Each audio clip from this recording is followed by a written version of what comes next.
Contre le sida, la 33e journée mondiale contre cette pandémie mobilisait les acteurs ce 1er décembre, un combat qui porte des fruits au Cameroun avec une prévalence en baisse. C'est à suivre dès l'entame du journal. Pour des élections régionales sans corruption, le leitmotiv de l'heure à la CONAC. L'institution est vent debout pour traquer toute velléité de corruption dans la campagne en cours. L'enquête sur la réalité de ce combat dans ce 20h30. Et puis, pour un spectacle sans fausse note lors du CHAN et de la CAN, le comité de préparation de ces grandes compétitions annonce que tout est fin prêt pour accueillir l'Afrique du football chez nous. On l'entendra vers la fin de ce journal. Voilà pour les titres. Développement après ce message.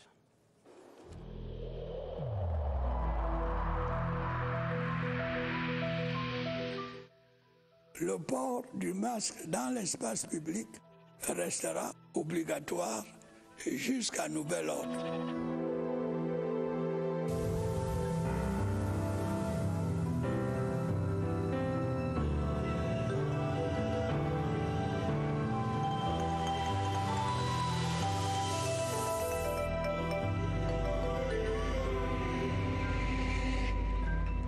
Pour un monde sans sida, la planète s'est arrêtée un moment ce 1er décembre pour exprimer la solidarité envers les malades et les victimes du VIH. Le thème proposé par ONU-SIDA appelle cette année à la solidarité mondiale et à une responsabilité partagée par tous les acteurs de ce combat, une bataille qui dure depuis 33 ans maintenant. Le Cameroun prend une part très active à cette lutte avec à ce jour 37 000 personnes vivant avec la maladie, dont une large fourchette est comptée parmi les jeunes. État des lieux de la maladie, Barbara Padjama. L'amour compte beaucoup d'histoires à l'eau de rose. On se compte fleurette avec la tête dans les nuages jusqu'à parfois atteindre le 7e ciel, là où tout peut basculer, à cause d'une toute petite erreur, par pure naïveté et suivisme. Hier encore, il était plus facile de cacher l'information. Dès le plus bas âge, nos jeunes enfants sont exposés à des contenus sexuels, voire des contenus pornographiques. Les infections sexuellement transmissibles ou le VIH font des chiffres chez les jeunes gens. Dans cette population, les filles sont 9 fois plus contaminées que les garçons. Beaucoup même qui s'en foutent, qui disent qu'ils ne peuvent pas manger la banane avec la peau.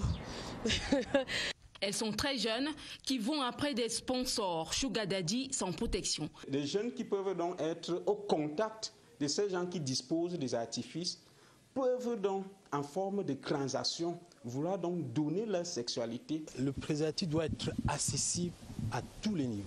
Un jeune, comment vous faites pour décider quand est-ce qu'il doit avoir son premier rapport? Le VIH passe par plusieurs chemins. La lame est une de ses armes. C'est-à-dire on nettoie les lames de la tondeuse et puis on passe au gel hydroalcoolique. Pour limiter la contamination accrue et précoce du sexe. Par exemple, interdire que la consommation du sexe ne soit pas possible entre un adulte et quelqu'un qui a moins de 21 ans. La meilleure prévention, c'est connaître son statut sérologique. Et le gouvernement camerounais se félicite de la baisse générale du taux de séroprévalence. Le ministre de la Santé publique, Manaouda Malachi, donnait les derniers chiffres de la pandémie dans un point de presse ce 1er décembre à Yaoundé. La synthèse de ses propos dans ce reportage de Elvire Angéline Ebalé. Les affres du Covid-19 au mois de mars révélaient déjà une alerte supplémentaire pour le Cameroun. Une autre pandémie à côté du VIH-Sida. Intensifier la lutte avec des avancées thérapeutiques, une démarche louable dans le combat contre cette pandémie. Nos efforts communs et notre engagement collectif dans le cadre de la riposte au VIH ont permis des avancées significatives. Près d'1 250 000 personnes ont été testées, dont 329 218 femmes enceintes. 37 400 personnes vivantes avec le VIH ont été nouvellement identifiées et 30 061 personnes mises sous traitement ARV. La file active est croissante. En 40 ans de lutte contre le sida, le Cameroun avait déjà acquis une expérience certaine Dans la lutte contre les pandémies, le pays va ainsi tête haute dans la bataille contre le Covid-19. L'ensemble des efforts ainsi déployés chaque jour, depuis 9 mois déjà, nous ont permis d'enregistrer des résultats satisfaisants. L'Organisation mondiale de la santé, dans un classement récent des pays ayant le mieux géré la pandémie, a pour le cas du continent africain reconnu 2 pays, dont le Cameroun, comme ayant le mieux assuré la gestion de cette pandémie. Une tendance à la baisse et des efforts considérables. À l'absence du vaccin, la prévention reste la meilleure arme contre les 2 menaces. En bonne place sur la ligne de front de cette croisade contre le sida au Cameroun, la première dame en personne, Mme Chantal Biya, qui mène un combat sans merci à la maladie à travers Synergies africaines, le CIRCB et d'autres institutions qu'elle a créées. Dans son message de circonstance, la première dame rappelait ce 1er décembre que le combat continue malgré les progrès enregistrés. Joseph Clément Ongba. Ambassadrice spéciale de l'ONU-SIDA, la première dame camerounaise, Mme Chantal Biya, présidente fondatrice de Synergies africaines, s'inspire de la journée mondiale de lutte contre le sida pour témoigner sa sympathie émue aux 38 millions de personnes infectées ou affectées par le VIH. Des progrès extraordinaires engrangés avec plus de personnes sous traitement antirétroviral. La sensibilisation en milieu jeune s'est accrue. Le message de la première dame du Cameroun, son Excellence Mme Chantal Biya, est le suivant. Nous devons continuer, nous devons persévérer. Je continuerai à tenir mes engagements avec la même détermination et la même passion, dit Mme Chantal Biya qui scrute l'horizon 2030. Les femmes et les filles constituent en Afrique subsaharienne 59% de cas de nouvelles infections. Donc c'est la cible principale, la jeunesse. Continuer à sensibiliser la jeunesse. L'espoir doit demeurer parce que n'oubliez pas que nous avons l'échéance 2030 retenue par la communauté internationale pour l'éradication de VIH-Sida. Grâce au CIRCB, la résistance aux antirétroviraux est maîtrisée. Le diagnostic précoce chez les nourrissons est désormais possible. La prévention de la transmission mère-enfant du VIH permet aux femmes enceintes séropositives de donner des bébés sains. Le sida n'étant pas encore vaincu, l'ambassadeur de bonne volonté de l'UNESCO qu'elle est n'entend nullement dormir sur ses lauriers. Direction la région du Sud-Ouest où un homme suspecté d'appartenir à un groupe armé est actuellement dans les filets des forces de l'ordre à Kumba. Ce mardi, il était présenté au préfet de la Mémé, Chamberlain Tuondon. Le film de cette interpellation avec Stéphane Talla sur place à Kumba. Le dernier forfait de commandant Zabra dans un débit de boisson à Kumba n'a pas porté les fruits escomptés selon les sources officielles. Le client qui se faisait estorquer s'en est sorti la vie sauve grâce à la prompte intervention des forces de maintien de l'ordre. Même la tentative de fuite et d'altercation avec un responsable des forces de l'ordre s'est avérée vaine. Neba Ngwa a aussitôt été neutralisé et présenté au préfet de la Mémé. Nous allons prendre toutes les dispositions afin que les auteurs de ce crime soient arrêtés. On a commencé par le commandant Boclet, qui a été arrêté. Les autres, on les a gérés au fur et à mesure. Il appelle lui-même commandant Zebra. Le voici. Et les autres vont suivre un à un. Les premiers renseignements recueillis auprès des forces de l'ordre indiquent des liens avec les auteurs de l'attaque meurtrière sur les élèves le 24 octobre dernier dans un collège de la place. Neba Ngwa, alias commandant Zabra, serait le deuxième suspect interpellé après cette attaque. Dans la région du Nord, le réconfort du gouvernement à la famille des familles de l'incendie de Guider. Souvenez-vous, c'était dans la nuit du 26 au 27 novembre. Et en visite dans cette région, le ministre de l'administration territoriale est allé présenter les condoléances du chef de l'État à la famille ici durement éprouvée, la famille qui a perdu pas moins de 13 de ses membres. Retrouvons Oswald Medon, l'envoyé spécial. Le drame qui a endeuillé le quartier Sanguéry vendredi dernier est le plus meurtrier que la localité de Guider ait connu. 13 membres d'une même famille morts dans un incendie. L'ampleur du drame a imposé un détour au ministre de l'administration territoriale engagé dans une tournée sécuritaire dans le Nord. Le chef d'État, son Excellence Paul Biya, très soucieux des doléances des populations, surtout les populations qui sont en détresse, m'a donné la haute instruction que, étant à Garoua, il est important de se rendre sur ce lieu de drame, ce quartier, d'abord pour transmettre les condoléances du chef de l'État et de la première dame aux familles endeuillées. Ces familles ne sont pas abandonnées.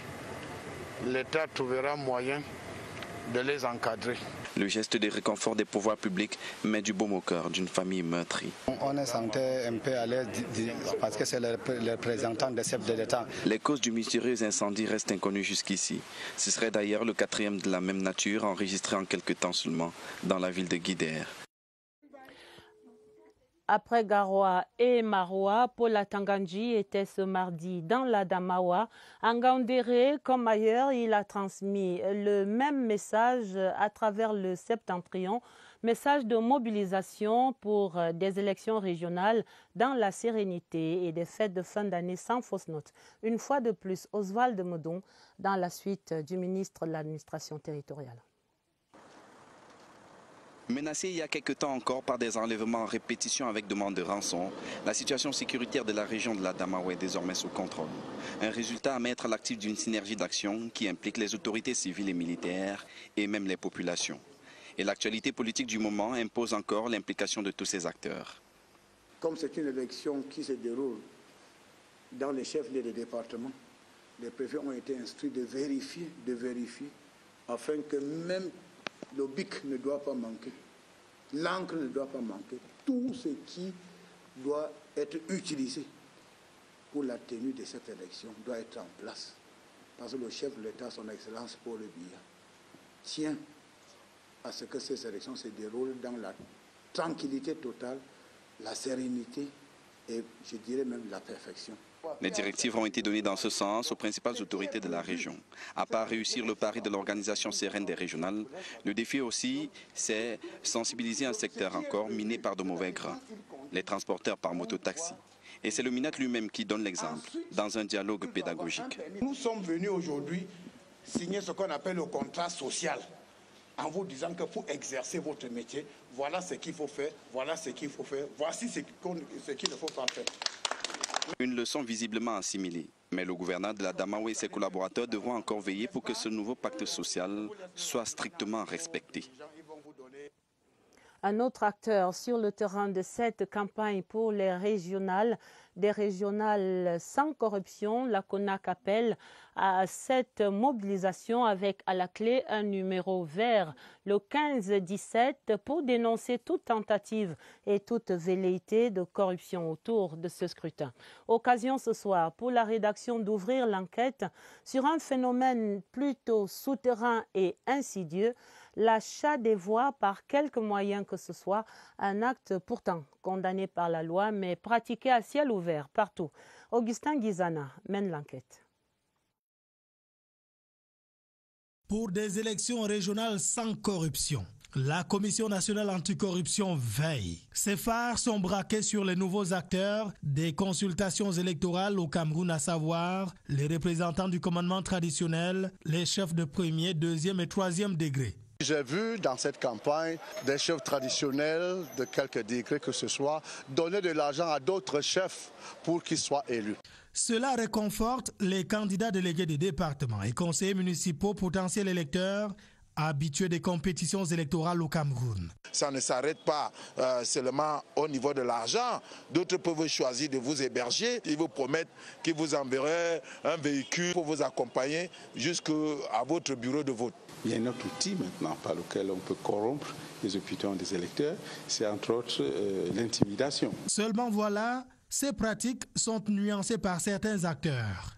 Dans les us et coutumes, vous recevez bien l'étranger qui vous reçoit en lui offrant un pot. On va appeler cela pour certaines disciplines du parti. Vous restez libre.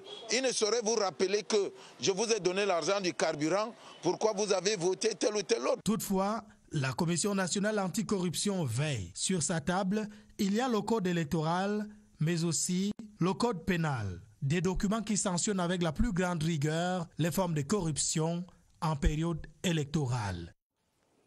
Une croisade à poursuivre. À l'Assemblée nationale, la suite des travaux à la Commission des finances et du budget, les membres du gouvernement continuent de défendre leurs enveloppes budgétaires pour l'exercice 2021. La commission AI a ainsi accueilli 7 membres du gouvernement ce mardi. La synthèse de ces travaux, Pulchéri Até. L'exercice a débuté ce mardi avec l'examen du projet de budget porté par le ministre délégué à la présidence de la République chargé des marchés publics. Ibrahim Talba Mala sollicite une allocation budgétaire de 14 milliards 485 millions de francs CFA, des ressources financières destinées à la mise en œuvre de 3 programmes phares de son département ministériel. L'intensification des contrôles en ce qui concerne le marché des investissements, mais aussi les marchés de prestations. Autre passage, c'est celui du ministre des Forêts et de la Faune, avec une dotation budgétaire qui pèse 15 milliards 949 millions 500 000 francs CFA. Jules Doré Ndongo entend mener à bien les activités de valorisation de l'écosystème forestier. L'aménagement de la ressource et surtout son renouvellement, parce que nous coupons et si nous voulons continuer à profiter de la forêt, qu'elle continue à jouer son rôle économique, nous devons veiller également à reboiser. Le projet de budget du ministère de l'Eau et de l'Énergie se chiffre à 228 milliards 482 millions 239 000 francs CFA, des ressources financières destinées à l'amélioration de l'offre en eau et en énergie. Continuer d'avancer suffisamment dans le projet d'alimentation de la ville de Yaoundé. Et nous voulons également démarrer le projet de réhabilitation des 350 ScanWater pour l'amélioration de l'alimentation en eau potable dans les zones reculées. Au ministère des Domaines, du Cadastre et des Affaires foncières, on table sur un budget de 18 milliards 158 millions de francs CFA. Ce budget servira à la réalisation de 4 programmes. Nous allons poursuivre l'exécution des programmes gouvernementaux, donc le MINCAF à la charge. Poursuivre la modernisation du cadastre national. Nous avons 2 volets, tout ce qui touche précisément à la digitalisation des documents fonciers. Le ministre de la Recherche scientifique et de l'Innovation a pris le relais juste après celui des Domaines. Il sera suivi par le ministre des Postes et Télécommunications, ensuite celui des Transports. Des travaux qui se poursuivent donc très tard ce soir. Au Sénat, ce mardi, 5 projets de loi étaient adoptés, dont la loi de règlement pour l'exercice 2019 et celle sur les migrations entre le Cameroun et le Conseil fédéral suisse. Des textes défendus par les membres du gouvernement qui ont répondu aux préoccupations des sénateurs. Mathieu Kemgo.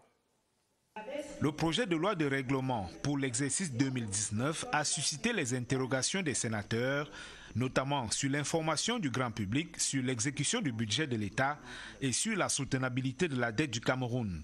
Dans sa réplique, le ministre des Finances a relevé que son département ministériel publie un rapport d'exécution du budget chaque trimestre et qu'avec un endettement évalué à près de 9 000 milliards de francs CFA, le Cameroun reste crédible au regard de ses capacités de remboursement. Ce texte a été adopté à l'unanimité, tout comme celui relatif aux conventions fiscales pour prévenir l'érosion de la base d'imposition et le transfert des bénéfices. Que ça va d'abord limiter l'évasion fiscale et accroître les recettes de l'État. Le ministre des Finances a également précisé les effets bénéfiques de ce projet de loi. Et vous voyez comment par des différentes techniques fiscales, une entreprise peut finir par ne pas payer grand-chose, au détriment de notre trésor public.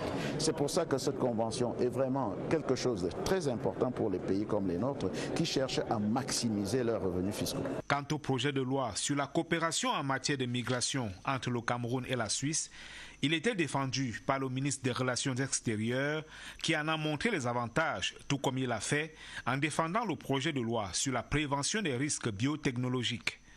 Un peu plus tard, le ministre des Transports a défendu et obtenu l'adoption du projet de loi relatif aux services aériens entre le Cameroun et les Émirats arabes unis. Parlons à présent de la promotion de l'intégration sous-régionale en marche avec l'ouverture ce mardi de la 11e édition de la foire transfrontalière de Kiossi dans la région du Sud Cameroun. Des entrepreneurs, des entreprises et autres commerçants venus de la sous-région sont présents à Kiossi. Il s'agit de fédérer les États et les populations dans cette zone des 3 frontières. Anissès Esther et Siane de Sierre TV Sud. Tradition respectée à Kiossi. Pour la 11e année consécutive, producteurs agro-pastoraux, commerçants, entrepreneurs et entreprises publiques et parapubliques sont à ce rendez-vous du donner et du recevoir. L'objectif de cette foire n'est plus ignoré. Elle est bien sûr celle de fédérer les États à la base, de sensibiliser les populations déjà dans la zone des 3 frontières qui est une symbolique, mais plus large encore, les citoyens d'Afrique en général. La foire transfrontalière de Kiossi, c'est d'abord pour faciliter en 10 jours les échanges entre les 6 pays de la zone CEMAC. Mais cette année, la FOTRAC expose aussi aux yeux du monde les produits venus du Ghana, Togo et du Maroc. Ici, on jauge le potentiel de la sous-région en matière économique. Les frontières ne doivent pas être perçues comme étant des obstacles, mais plutôt comme étant un champ d'opportunité. Sur les stands achalandés, 300 au total, produits cosmétiques, artisanaux, agro-pastoraux, de la pharmacopée ou encore du textile. La diaspora camerounaise joue sa partition pour la promotion de l'économie numérique. C'est à travers l'organisation du forum de la Cameroun Digital Boost. L'événement ouvert ce mardi à Yaoundé rassemble des hommes et des femmes pétris d'expérience et venus de cette diaspora dans les domaines des TIC. Irène Njanafouda raconte l'ouverture de la rencontre. L'expérience acquise sous d'autres cieux dans le domaine du numérique fait la force de ces hommes et femmes qui, de retour au bercail, veulent impulser une nouvelle dynamique à l'économie numérique. Ça prend un écosystème pour développer une industrie du numérique et chacun doit jouer sa partition et je suis contribué à ma manière. Ces fils et filles du terroir s'investissent dans le numérique pour que le berceau de leurs ancêtres s'imprègne des bonnes pratiques de leurs divers pays d'accueil. Nous sommes venus avec les fils de la diaspora aujourd'hui pour sensibiliser. Un des cas de la digitalisation, c'est la transaction financière. Une initiative qui crée une synergie entre les acteurs de l'écosystème du numérique camerounais et les experts de sa diaspora pour une... Toutes nos excuses pour la fin abrupte de ce reportage de Irène Njanafouda. Présent, parlons de la mobilisation de l'Association pour l'autonomisation des femmes et le développement qui tenait ce mardi un séminaire de sensibilisation contre les violences faites aux femmes et le trafic des êtres humains. Une session dans le cadre des 16 jours d'activisme contre les violences faites aux femmes. Jean-Pierre Congé. La vulnérabilité expose à tous les dangers, c'est connu. Depuis le début de la crise sécuritaire dans les régions anglophones, le nombre de cas de violences faites aux femmes et d'autres actes pouvant être qualifiés de trafic humain s'est considérablement accru au Cameroun. L'association Civitas Cameroun dénombre 530 000 déplacés internes, chiffre de juin 2019. Et selon le Bureau de la coordination des affaires humanitaires de l'ONU OCHA, 85% des filles et femmes déplacées interrogées disent avoir subi des violences. Le séminaire organisé par l'association Woget tend à leur redonner le moral et à inviter les âmes de bonne volonté à leur tendre la main. On cherche à les supporter, à faire le business, de ne pas se décourager. On veut qu'elles sachent que si tu es traumatisé, si tu es violé, tu as le droit d'aller chez les policiers, chez la gendarmerie, au ministère des Femmes. L'initiative de l'association Woget bénéficie de l'appui de l'association Civitas Cameroun et du Hilton Hotel de Yaoundé. Et pour que la bataille contre le trafic humain et les violences soit couronnée de succès, les organisateurs du séminaire invitent chacun de nous à être l'arc-en-ciel qui illumine le ciel nuageux des victimes. Et voici l'huissier de justice du 21e siècle, celui-là qui devra se former en permanence pour participer au débat du droit au Cameroun. C'est l'appel du président de la Chambre nationale des huissiers de justice et agents d'exécution. Et c'était ce mardi à l'ouverture des travaux de l'Assemblée générale de la région du Centre à Mfou. Enjeu de cette rencontre, Nicole Dodo. Le droit est mouvant. L'instabilité des textes exige un renforcement des capacités des acteurs en permanence. L'huissier de justice ne doit plus seulement se limiter à l'exécution des décisions et à l'établissement des actes authentiques. Son apport au débat du droit est attendu. Le comité directeur prend le taureau par les cornes. Nous nous débrouillons avec nos propres moyens. Nous avons fait appel au ministère de la Justice qui nous a demandé d'attendre parce que lui-même, il est demandeur auprès du ministre des Finances. Donc nous espérons que pour l'année 2021, il y aura assez de finances pour que nous puissions mener à bien cette mission de formation. Assemblée générale avec au cœur des travaux des débats sur la saisie des créances. Nous sommes sur le terrain pour sensibiliser les huissiers de justice sur l'impérieuse nécessité d'embrasser le numérique. Et pour une bonne pratique professionnelle, la première revue de la Chambre nationale des huissiers de justice a été dévoilée lors des travaux. Allons dans la région de l'Ouest où un patrimoine culturel d'une valeur inestimable vient d'être consumé totalement par un incendie à Foumban. Il s'agit de la porte d'entrée de la ville, un monument établi au XVIIIe siècle, ravagé par les flammes dans la nuit de dimanche à lundi. Stéphane Tala. 300 ans d'histoire du peuple Bamoun parti en fumée.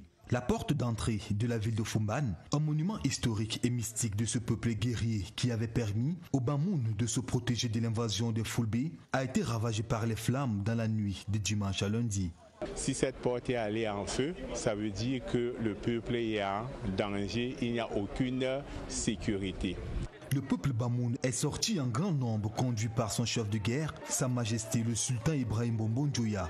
Il a organisé des rites traditionnels de purification pour conjurer le mauvais sort éventuel lié à l'incendie. Voilà pourquoi le roi a décidé ce matin d'aller sur le site refaire ce rite de sacralisation pour donner à ce site tout son pouvoir de protection du peuple d'antan. Le sultan roi des Bamoun a rassuré son peuple en lui annonçant la reconstruction immédiate de l'ouvrage, ô combien important, du peuple Bamoun.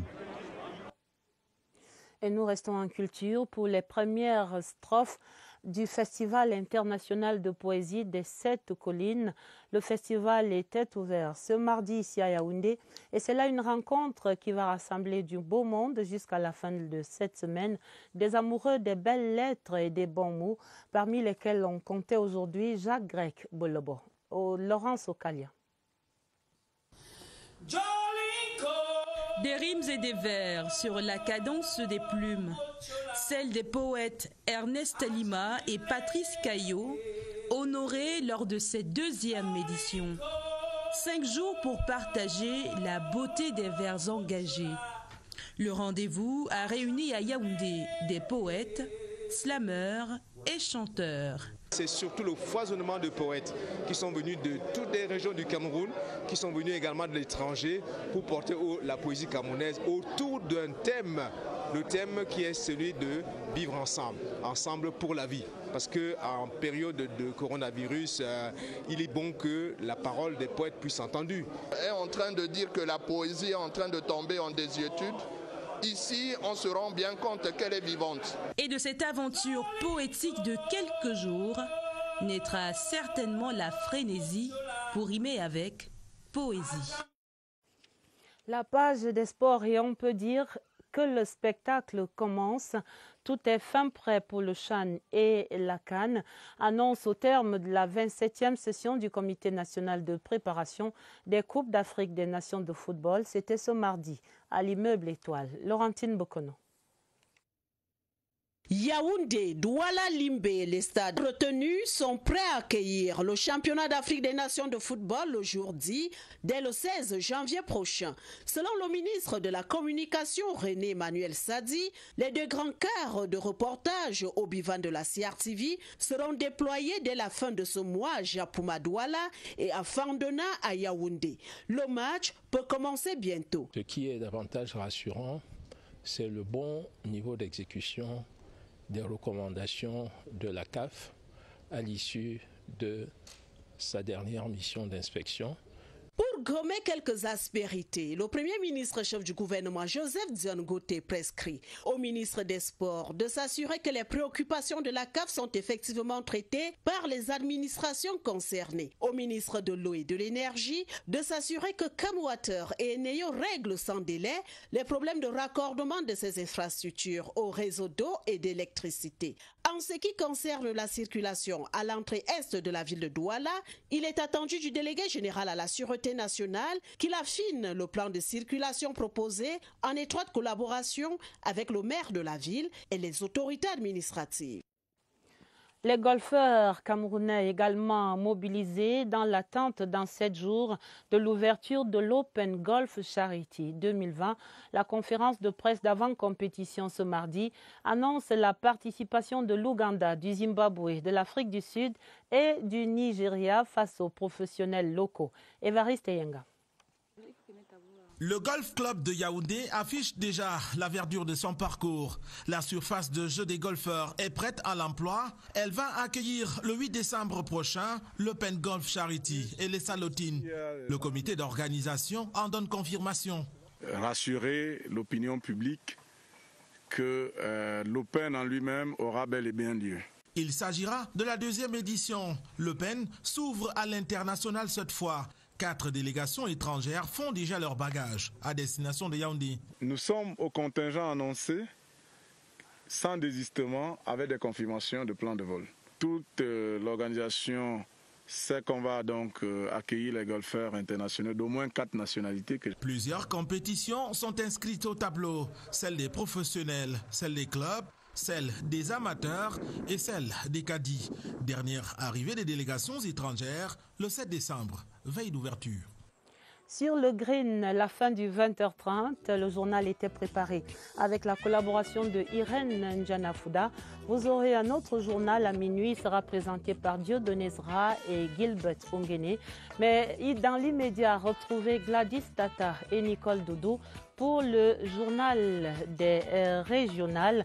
Très belle soirée sur la CRTV et à demain, 20h30.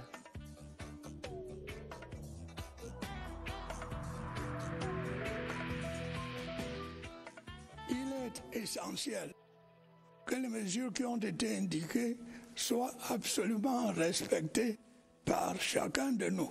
Lavez-vous régulièrement les mains à l'eau et au savon ou à l'aide d'un gel hydroalcoolique. Restez à au moins 1 mètre de distance des autres.